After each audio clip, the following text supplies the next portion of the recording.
Olá pessoal, vamos dar início a uma aula a respeito de ângulos e arcos. Nesta primeira etapa da aula vamos definir alguns elementos da circunferência.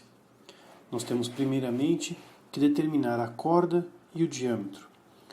Corda é este segmento que corta a circunferência em dois pontos, mas que não é o maior segmento. Portanto, MN, como não passa pelo centro, e isso é uma característica da corda, ela não passa pelo centro. Diferente do diâmetro.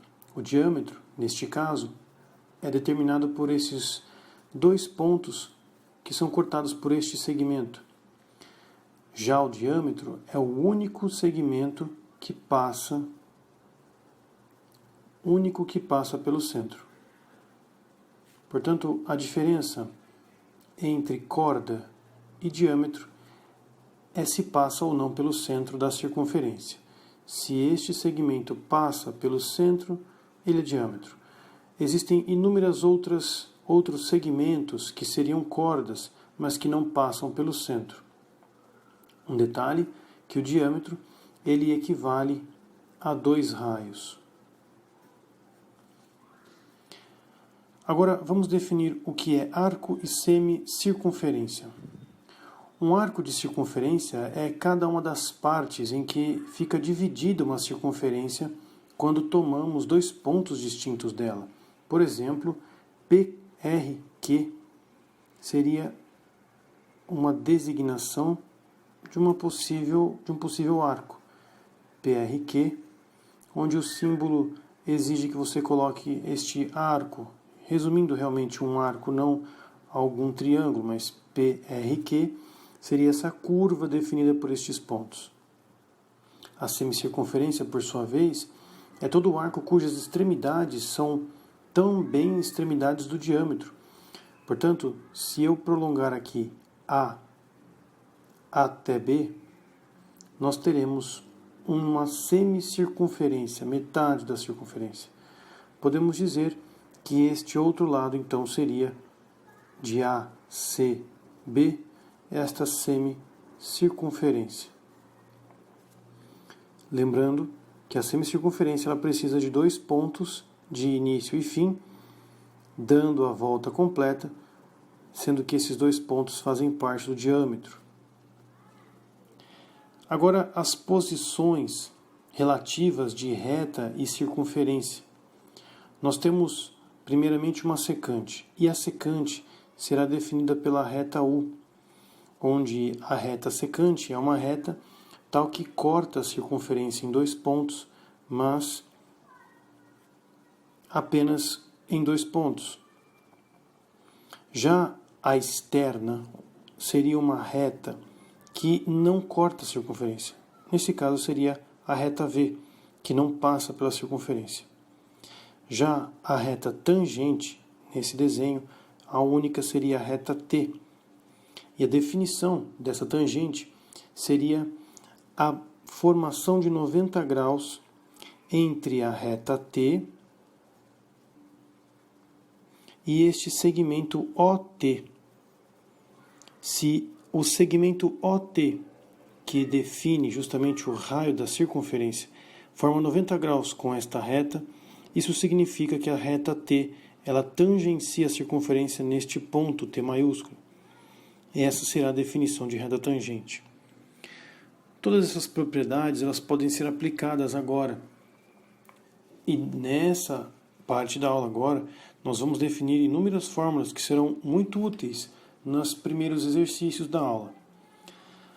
Um ângulo central. Todo ângulo central ele apresenta como definição o ponto de centro da circunferência, que seria aqui o ponto O, e isso do centro da circunferência até um ponto da circunferência, você teria aqui o raio, e do centro até outro ponto, também definindo o raio. A união entre esses dois pontos define este ângulo central e é justamente equivalente a alfa. Portanto, o alfa é igual a AB. Agora vamos a um ângulo inscrito. Esse ângulo inscrito, ele está internamente na circunferência, porém o seu ponto P, ele não está no centro da circunferência, mas na própria circunferência. Deste ponto P nós traçamos uma reta secante até um outro ponto da circunferência, definido por A. Do ponto P, mais uma vez, uma secante até o ponto B. E a união desses dois pontos A e B é que define esse ângulo inscrito.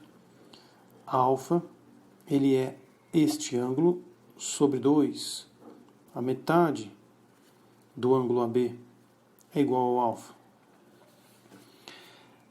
Agora, o ângulo de segmento. Este ângulo de segmento é exatamente a mesma definição do ângulo inscrito. Quando o ponto P e o ponto B se aproximam de tal forma a se confundirem, nós temos este ponto, que seria um ponto de tangência. Essa reta aqui estaria tangenciando a circunferência, o que define esse arco, AB. Da mesma forma, é como se fosse um ângulo inscrito. Portanto, o alfa é igual a AB sobre 2. Ângulo excêntrico interior. O ângulo excêntrico interior, ele apresenta uma dedução matemática que toma como referência a soma dos ângulos que ele enxerga. O ângulo alfa, ele enxerga tanto o arco AB quanto o arco DC, pois este ponto define dois arcos opostos pelo vértice. Portanto, o ângulo alfa nós podemos entender como se fosse uma média dos dois arcos que ele enxerga. O alfa enxerga AB, o alfa enxerga CD. Porém, é feita uma média. A média aritmética dos dois arcos que ele enxerga. Agora, por fim, o ângulo excêntrico exterior. Veja que o ângulo alfa, ele enxerga o arco AB, mas enxerga também o arco CD de uma forma invertida. E a definição seria AB menos CD dividido por 2. O ângulo alfa, então, ele é a subtração do maior menos o menor dividido por 2. Cuidado com as definições para não haver confusões. Memorize elas e treine nos exercícios.